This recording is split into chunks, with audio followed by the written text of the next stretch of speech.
ओम गणेशाय नमः। ओम नमो नारायण। जय दशनाम।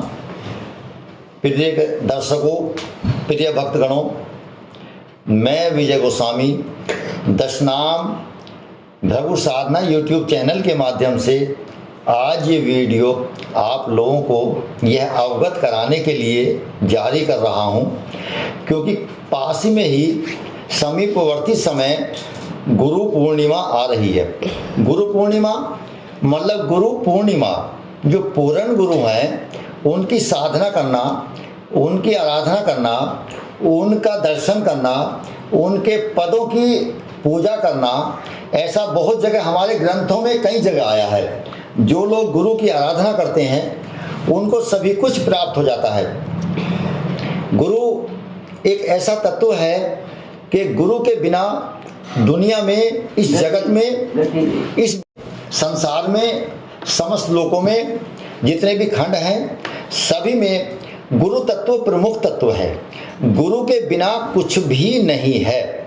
इसलिए गुरु पूर्णिमा पर्व पर ये वीडियो आप लोगों के लिए जारी कर रहा हूँ। देखिए, गुरु को जानते सभी हैं और गुरु भी दो प्रकार के होते हैं। एक गुरु होता है जो जगत का गुरु है, जो यहाँ हम कुछ सीखते हैं। एक गुरु ये होता है, एक लौकिक गुरु है, एक परलौकिक गुरु होता है। लौकिक गुरु क्या है? जो आपको शिक्षा देगा, जो आपको पढ़ाएगा, जो आपको यह ज्ञान देगा, जो किसी भी चीज़ को आपको सिखाता है।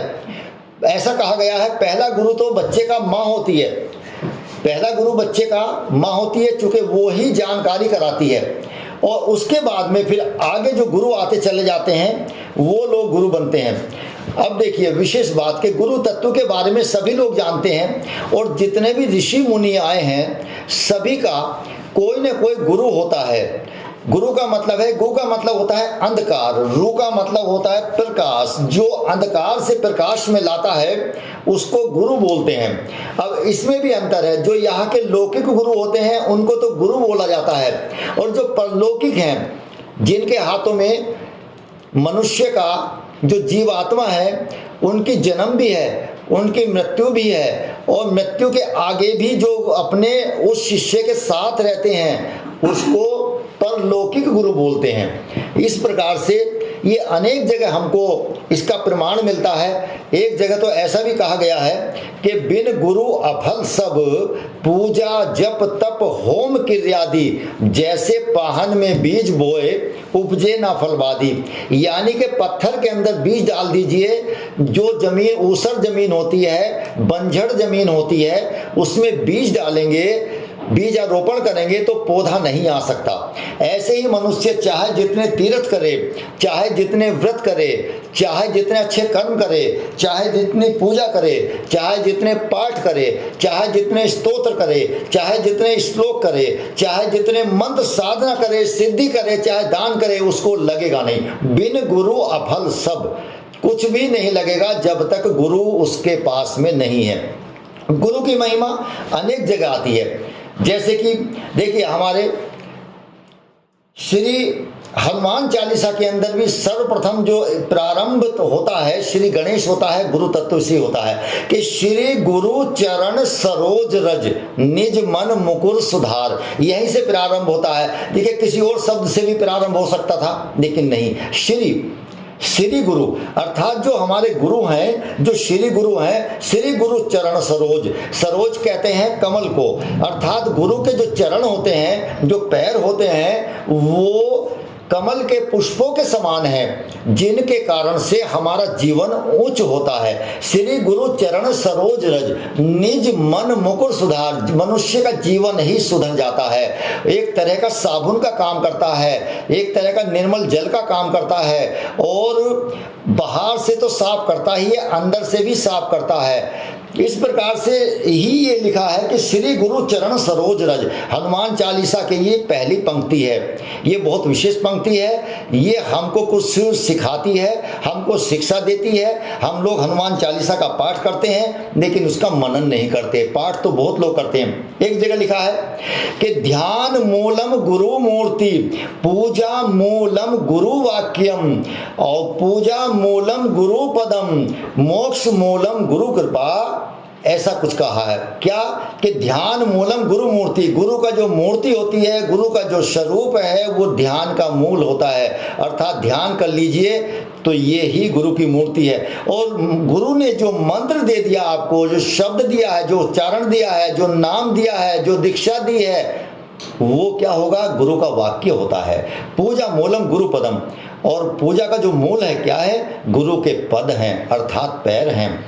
और मोक्ष मूलम गुरु कृपा, अगर गुरु की कृपा हो जाए तो मनुष्य को मोक्ष मिल जाता है, आवागमन के चक्कर से रहित हो जाता है, आवागमन में नहीं पड़ना पड़ता, 84 लाख के चक्कर में नहीं पड़ना पड़ेगा। ये बहुत जगह प्रमाण आता है। हमारे श्री रामचरितमानस में भी बंदऊ गुरुपद पदम परागा, गुरु के सबसे पहले जो हमारी चौपाई प्रारंभ होती है, बंदऊ गुरुपद पदम परागा, अर्थात हम गुरु के चरणों की जो पदम है, उनका जो रज है, उनका हम पूजा करते हैं। और सुरुचि सुबास सरस अनुरागा, हमें उनके जो शब्द हैं उनको सुनना चाहिए। फिर देखिए क्या, श्री गुरुपद नक मणिगण ज्योति सुमिरत दिव्य दृष्टि ही होती, अर्थात श्री गुरु के जो पैर हैं और नाखून हैं, अगर उनकी जरा सी भी हमको धूल मिल जाए तो हमारा कल्याण हो जाता है। फिर देखिए क्या लिखते हैं कि गुरुपद रज मधु मंजल अंजम, गुरु के जो पैर हैं उनकी जो रज है, उनकी जो धूली है, वो अगर हमको जरा सी भी मिल जाती है तो जैसे आँख में अंजन करते हैं, हम कोई सुरमा डालते हैं, स्याही डालते हैं, इस तरह का कोई हम ऐसी चीज़ डालते हैं आँख में अंजन करने के लिए, आँखों की सफाई करने के लिए, तो गुरु के पैरों की रज जो है हमारे जीवन को, हमारे हृदय को, हमारे अंतःकरण को वो शुद्ध कर देती है। नयन अमीय दृग दोष विभंजन। अब एक जगह लिखा है, अगर मनुष्य दुनिया भर की पूजा करता है, संसार की सभी पूजा करता है तो वो अफल है। जैसा कि मैं अभी आपको कुछ देर पहले बता रहा था कि पहला सुमरन गुरु का जिसने रचा जहान, हमको सर्वप्रथम गुरु को ही रचना करनी चाहिए, गुरु को ही सुमरना चाहिए, गुरु का ही सुमरण करना चाहिए, गुरु का ही जप करना चाहिए, गुरु का ही ध्यान करना चाहिए, गुरु का ही मंत्र बोलना चाहिए। गणेश जी हालांकि विघ्न विनाशक हैं, गणेश जी से भी पहले गुरु का हमको ध्यान करना है। क्या एक जगह लिखा है, ये कबीर साहब ने लिखा है कि पहला सुमरन गुरु का जिसने रचा जहान और पानी से पैदा किया अलख पुरुष निर्वाण। हमको गुरु के पैर की गणना करनी है, हमको गुरु के चरणों की वंदना करनी है, हमको गुरु के चरणों की आराधना करनी है, हमको गुरु के चरणों का नमन करना है, हमको गुरु के चरणों की पूर्ण रूप से हमको सुकोमल हृदय रखने के बाद में उनकी पूजा करनी है, उनको नतमस्तक होना है, उन पर अपने सर को नवाना है, उनके पैरों पर अपने सर को रखना है। अब एक बात, अगर किसी व्यक्ति के गुरु नहीं है तो अब गुरु ने शरीर छोड़ दिया, गुरु है नहीं तो क्या करेंगे कि वो गुरु उनके है नहीं तो क्या करेंगे? तो गुरु कभी मरते नहीं। ऐसा है, एक जगह लिखा है कि गुरु मरे चेला मरे अनहद भी मर जाए और सूरत समाई शब्द में ताको काल न खाए। गुरु भी मर जाता है, चेला भी मर जाएगा, लेकिन जो गुरु स्वरूप ने जो शब्द दिया है, जो एक अनहद का शब्द दिया है, जो शब्द है, जो एक आपको मंत्र शक्ति मिली है, जो आपका एक मंत्र मिला है, गुरु से जो शब्द मिल गया है वो कभी नहीं मरता। इसलिए हमें गुरु के शब्द की पूर्ण रूप से और गुरु के नियम पर चलना चाहिए। अच्छा, चेले का मतलब क्या है? गुरु चेला, चेले का मतलब है जो गुरु का चोला शरीर के ऊपर में फिट हो जाए, जो गुरु के अनुसार चलना प्रारंभ कर दे, उसको चेला बोलते हैं। लेकिन इस समय में कोई भी चेला नहीं मिलता।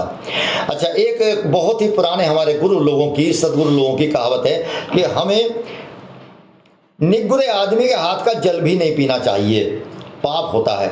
सत्य बात है, वाकई में सच है। जो निगुरा है, जिसका कोई गुरु नहीं है, उसके हाथ का जल पीना बहुत बड़ा दोष है, बहुत बड़ा पाप है।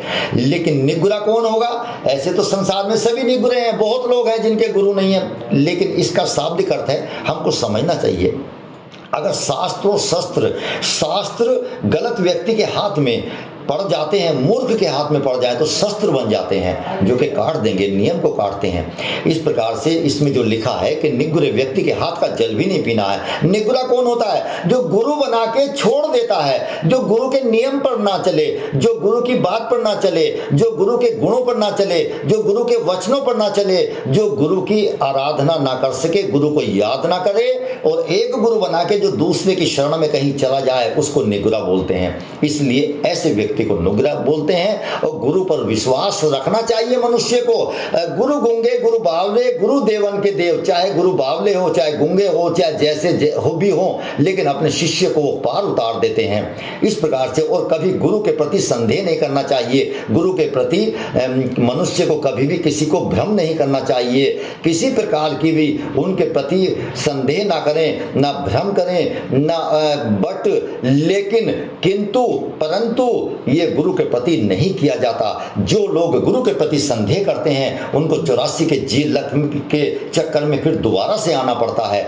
इसलिए गुरु की आराधना बिल्कुल निर्मोही रूप से करें और बिल्कुल निर्मल जल के अनुसार करें। जैसे गंगा का जल होता है, मेरो मन ऐसो भयो जैसे गंग के नीर, और पाछे पाछे हरि फिरे कहत कबीर कबीर। अगर मनुष्य का मन निर्मल होगा, मनुष्य का मन निर्मल कैसा है, अर्थात गंगा जल की तरह से। गंगा का जल खराब नहीं होता कभी, वो निष्कर्य नहीं होता, वो गंदा नहीं होता, उसमें से दुर्गंध नहीं आएगी, ऐसा हमारा मन होना चाहिए। तो तब फिर हमको गुरु की आराधना करने से लाभ मिलता है।